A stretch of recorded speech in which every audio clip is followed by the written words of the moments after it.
정부는 전공의들이 의료 현장을 비운 지 한 달째 접어들고 있는 상황을 안타깝게 생각하며 중증, 응급 환자 중심의 비상진료 체계 유지를 위해 모든 역량을 집중하고 있습니다. 전공의 근무지 이탈 이후 수도권 주요 5대 병원을 포함한 상급 종합병원의 입원, 수술 등 전반적인 의료 이용은 지난 3주간 큰 변동 없이 유지되고 있습니다. 전공의 집단 행동으로 입원 환자가 감소한 이후 최근에는 소폭 증가하고 있습니다. 상급 종합병원의 일평균 입원 환자는 3월 첫 주 평시 대비 36.5% 감소하였으나 3월 둘째 주는 첫 주 대비 3.9% 소폭 증가하였습니다.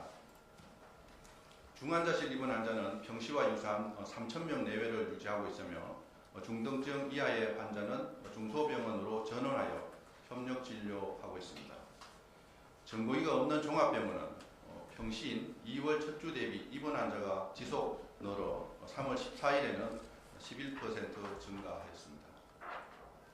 응급의료기관도 비상진료 체계를 유지하며 중증 중심으로 운영 중입니다. 전체 408개 소 중 98%에 해당하는 399개소가 병상 축소 없이 지속 운영하고 있습니다. 의료 현장을 비우기 시작한 2월 20일부터 22일까지의 응급실 내원 환자는 2월 첫 주 대비 23%까지 감소한 이후 큰 변동 없이 유지되고 있습니다. 이는 중증도 이하 환자의 응급실 이용이 줄어든 영향으로 분석하고 있습니다. 의료 현장의 중증 응급 지표는 안정적이지만 국민들의 의료 이용 불편과 현장을 지키는 의료진들의 소진 문제를 정부는 엄중하게 생각하고 있습니다. 일부 불편을 참고 정부 비상진료 지침에 협조해 주시는 국민 여러분과 환자의 곁을 지켜주시는 현장 의료진께 깊은 감사의 말씀을 드립니다. 어제 건국대 충주병원에서는 이번 집단행동과 상관없이 전체 의료진이 정상진료를 유지하겠다는 입장을 밝혀주셨습니다. 지역 주민의 생명과 건강을 최우선으로 하여 환자 진료에 최선을 다하는 건국대 충주병원에 깊은 감사의 말씀을 드립니다.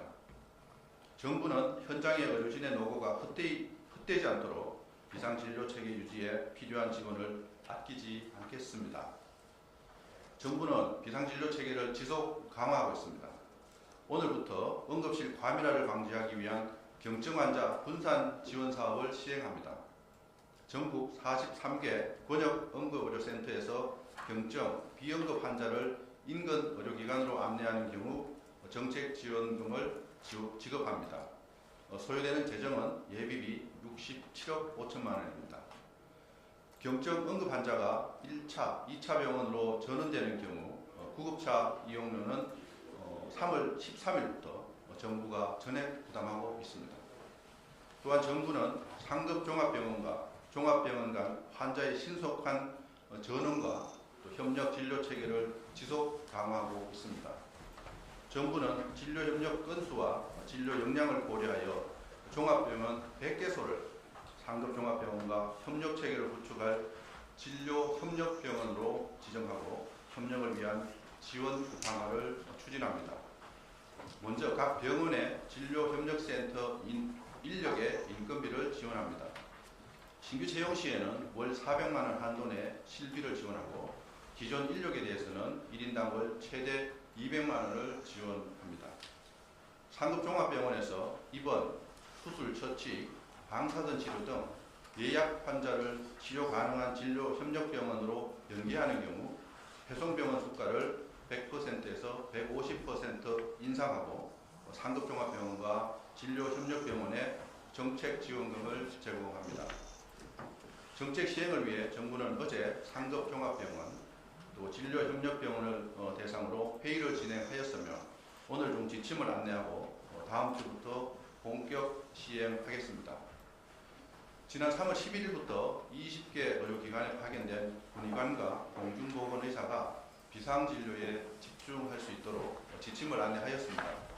공중보건의사가 응급환자 진료를 위해 주 80시간의 범위에서 주 40시간을 넘겨 근무하거나 해당 의료기관의 규정에 따라 주 주말, 야간 근무를 하게 되는 경우에는 특별활동 지원비, 시간의 수당, 숙박비, 일비, 식비 등을 지원하고 있습니다. 또한 법적 보호도 강화합니다. 공중보건의는 파견된 의료기관의 정규 근무 인력과 동일한 법적 보호와 지원을 받을 수 있습니다. 또한 책임보험에 가입한 의료기관에서는 공중보건의도 가입 대상에 포함시킬 것을 요청하였으며 이에 따른 보험료 추가분은 정부가 지원합니다. 다음으로 전공의가 제출한 사직서의 효력에 대해서 말씀드리겠습니다. 현재 모든 전공의에게 진료유지명령이 내려진 상태입니다. 의료법 제59조 1항에 따른 보건복지장관의 진료유지명령이 유효하므로 모든 전공의는 진료 업무를 유지할 의무가 있습니다. 또한 전공의의 수전 계약은 기간이 정함이 없는 계약이므로 계약 관계에 따르더라도 전공의의 사직은 제한될 수 있습니다. 의료기관 관계자분들께서는 기존의 유효한 행정명령 등에 대한 검토 없이 전공의의 일방적 주장에 따라 사직 처리가 되지 않도록 유의하여 주시기 바라며 이런 상황들은 다시 한번 각 의료기관에 안내될 예정이니 전공의의 사직 확인 요청과 건강보험심사평가원 의료인력 퇴직신고 요청 처리 등에 참고하시기 바랍니다. 한편 전공의는 전문의 수련 규정에 따라 의료기관을 개설할 수 없고 수련병원 외의 다른 의료기관에 근무하거나 겸직 근무해서는 안 됩니다. 현재 10명 이내의 전공의가 다른 의료기관에 중복으로 인력 신고된 사례가 파악되었습니다.